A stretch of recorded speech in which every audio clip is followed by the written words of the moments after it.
Masya Allah. Dalam video kali ini, Ustadz Khalid Basalamah menjelaskan kepada kita semua tentang surat cinta dari Allah Subhanahu wa Ta'ala kepada para istri. Bagaimanakah isi surat cinta tersebut dari Allah Subhanahu wa Ta'ala untuk para istri? Mari kita saksikan video ini. Mudah-mudahan bisa menambah wawasan keilmuan kita dan bisa memberikan inspirasi kebaikan buat kita semuanya. Selamat menyaksikan. Barakallahu fikum. Juga dalam hadis Nabi SAW yang lain, hadis ini sahih diriwayatkan Ibnu Majah nomor 570, Imam Ahmad 381. Rasulullah SAW bersabda, "Walladzi nafsu Muhammadin biyadi, la tu'addil mar'atu haqqa rabbiha hatta tu'addi haqqa zawjiha, walau sa'alaha nafsaha wa hiya ala qatabin lam tamna'hu." Demi zat, ibu-ibu akhwat perhatikan baik-baik yang sudah jadi istri, yang belum menikah juga, hadis ini agung sekali, hadis sahih, hati-hati. Kalau mau lancar hubungan dengan langit, pegang baik-baik hadis ini. Kata Nabi SAW, demi zat yang jiwa Muhammad berada di tangannya, maksudnya demi Allah, seseorang wanita tidak menunaikan hak Rabbnya. Maksudnya apa? Biar sholatnya lancar, khusyuk, baca Quran, hafal Al-Quran 30 juz, ya, setiap hari zikir pagi sore berjalan, hijabnya hijab syar'i, dia sudah berikan. Dia tidak akan dinilai menunaikan hak Rabbnya hingga menunaikan hak suaminya. Dan jika suaminya meminta dirinya saat ia sedang berada di atas pelana kendaraan, sudah naik di mobil, kalau kita sekarang naik di motor, kalau zaman dulu di pelana naik di atas kuda, udah mau pergi nih, suaminya masih panggil untuk biologis, untuk ada keperluan, maka dia tidak boleh menolaknya. Jadi saking besar haknya di sini.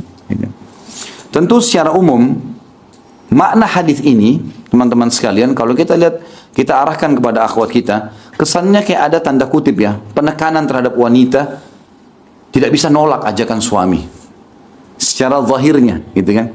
Padahal tidak ada hadis yang serupa ya, nggak ada hadis serupa. Misalnya seorang muslimah lagi ingin berhubungan biologis atau lagi ngobrol sama suaminya lagi kegiatan lain, tidak ada kata-kata akan dilaknat suami yang tidak datang melayani suami istrinya, nggak ada hadis begitu. Atau Allah murka, atau tidak ada. Tapi perempuan ada. Apa sebabnya kira-kira?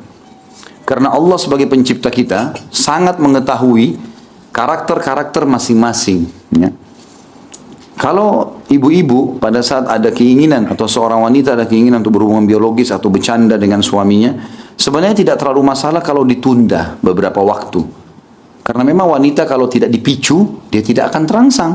Sudah umum itu fitrah. Kalau laki-laki berbeda. Sebab emosi adalah kasus tidak terlampiaskannya biologis. Apalagi kalau memang dia sudah pernah melakukannya. Ya. Kata para ulama, seseorang yang sudah melakukan biologis, ya, maka akan beda secara hormon antara dia sama orang yang belum pernah biologis. Karena orang yang sudah pernah biologis, maka akan berbaur keadaan itu dengan jiwanya. Sehingga berpengaruh pada emosi. Ya. Jadi ibu-ibu yang suaminya suka emosi, ada masalah di biologisnya itu. Ya. Karena kalau sudah dipuasin biologisnya, maka dompetnya terbuka. Baik ya. Ini suaminya pulang kerja, kemudian capek, mana makanan? Belum masak. Masuk rumah berantakan. Mau disentuh nggak usah. Terus habis itu minta beli panci baru.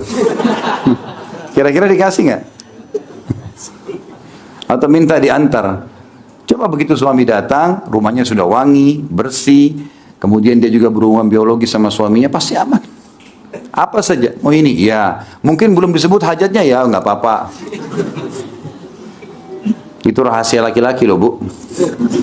Saya bukain, maaf ya bapak-bapak. Ternyata laki-laki, kalau dalam hadis ini tadi yang kita sebutkan, kenapa wanita di atas pelana kudanya, kalau dipanggil oleh suaminya untuk berhubungan biologis atau melayaninya makan, menemaninya harus datang, tidak boleh menolak. Dan itu berhubungan dengan ibadahnya si wanita dengan Allah, karena Allah lebih tahu bagaimana menghadapi laki-laki. Jadi harus betul-betul dihadapi seperti yang Allah pandu, penciptanya. Kalau enggak kita tidak akan bisa. Ibu-ibu tidak akan pernah bisa menghadapi laki-laki dengan cara selain yang Allah ajarkan, tidak mungkin. Apalagi kalau kita mau ikutin pola-polanya orang-orang non-muslim dalam bermuamalah dengan suami, kasarnya, ya, kemudian penindasan, tanda kutip ya, atau mau merasa menguasai. Jadi pasti akan bahaya, satu waktu bisa berontak gitu. Cara menghadapi laki-laki yang Allah sudah ajarkan sebagai penciptanya. Kelembutan, keramahan, ya. Kemudian juga kesantunan. Sampai hadis Nabi yang sudah pernah sering saya ulangi kan. Wanita ahli surga, wanita yang kalau dia disakiti, dianya sedang disakiti, atau dia menyakiti suaminya, dia akan datang memegang tangannya sebelum tidur sambil berkata, saya tidak akan pejamkan mata, atau saya tidak bisa pejamkan mata sebelum kau ridho padaku. Ternyata laki-laki dengan cara lembut itu, misalnya ibu-ibu mengatakan, maaf ya saya salah, padahal suaminya yang salah. Nanti si laki-laki fitrahnya memang dasar dalam jiwanya akan mengatakan, oh ini orang merendah dengan saya yang salah kok, maafin saya ya. Karena laki-laki biasa terbawa ego, gitu kan.